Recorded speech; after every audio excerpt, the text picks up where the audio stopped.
Okay, we're on the distance and ticket price handout. We're doing questions 8 through 13 in this video. Let's take a look. Question number 8.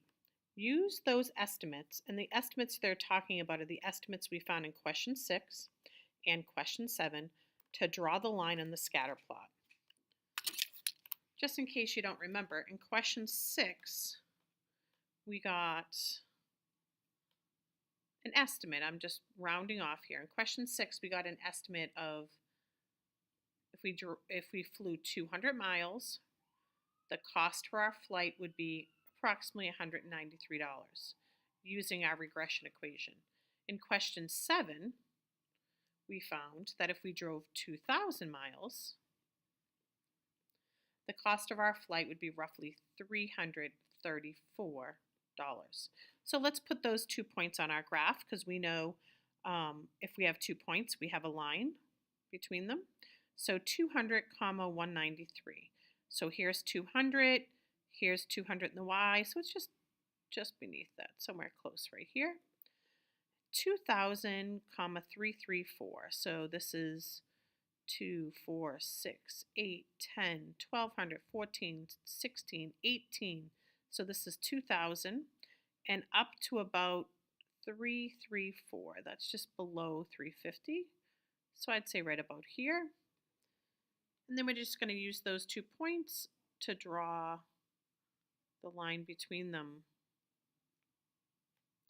And that's my regression line. Okay?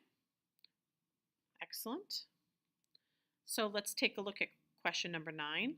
Explain what the y-intercept means in this context.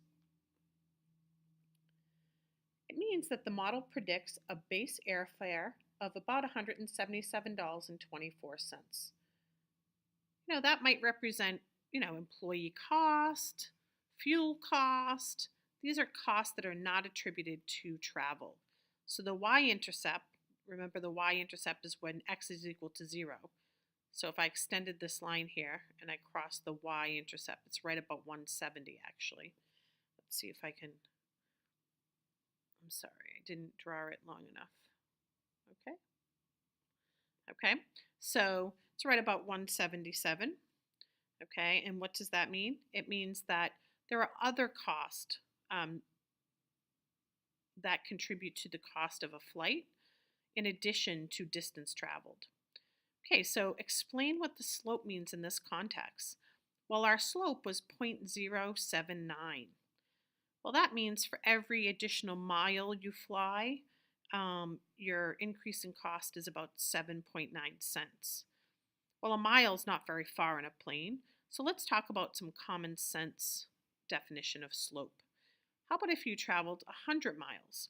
For every additional 100 miles traveled, your cost increases about $7.90. That's like more common sense definition, right? So for every 100 miles traveled, your airfare increases roughly $7.90. The fare to fly from Los Angeles, which is 1,719 miles, from Atlanta is $212. Find the residual. Let's see here.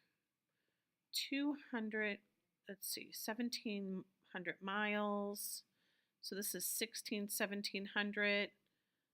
Okay, so it's about, maybe I'm a little off on the line here, I don't know.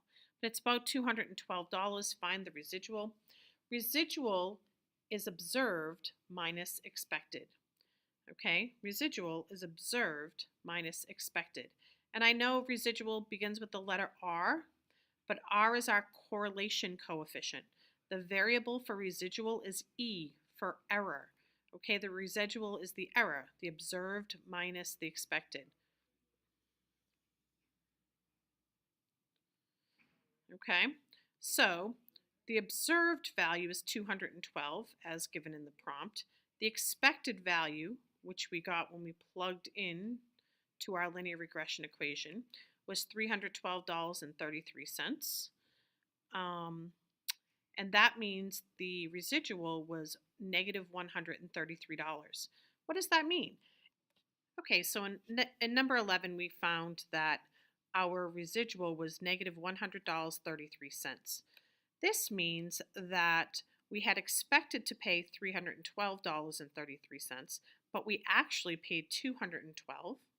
So that means our observed value is less than our expected value was. So let's take a look in the graph. What would the residual actually look like?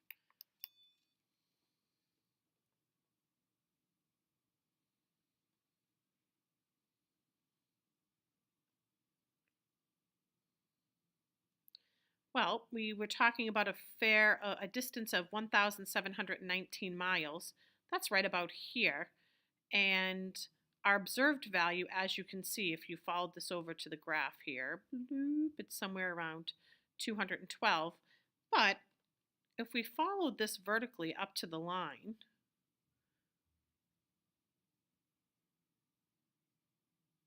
there's where our expected value would be, right? So this is our predicted value, or our y hat. And this is our actual value, y. And you can clearly see my observed is lower than or beneath my expected. Therefore, I have a negative residual. Okay, you can see the observed is beneath the expected, and therefore it's a negative residual. So, in general, a positive residual means that the observed would be above or more than the expected value. And a negative residual means that the observed would be beneath or smaller than the expected value.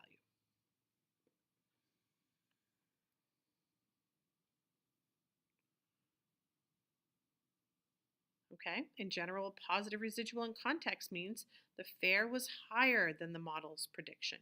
So the observed value would be up here, like this would have a positive residual because it's above the expected value. Okay, and in context, a negative residual means the actual fare was lower than the model's prediction. And that's what happened in number 11. Okay, excellent. We're wrapping this up. Questions 8 through 13, Chapter 8, Distance and Ticket Price.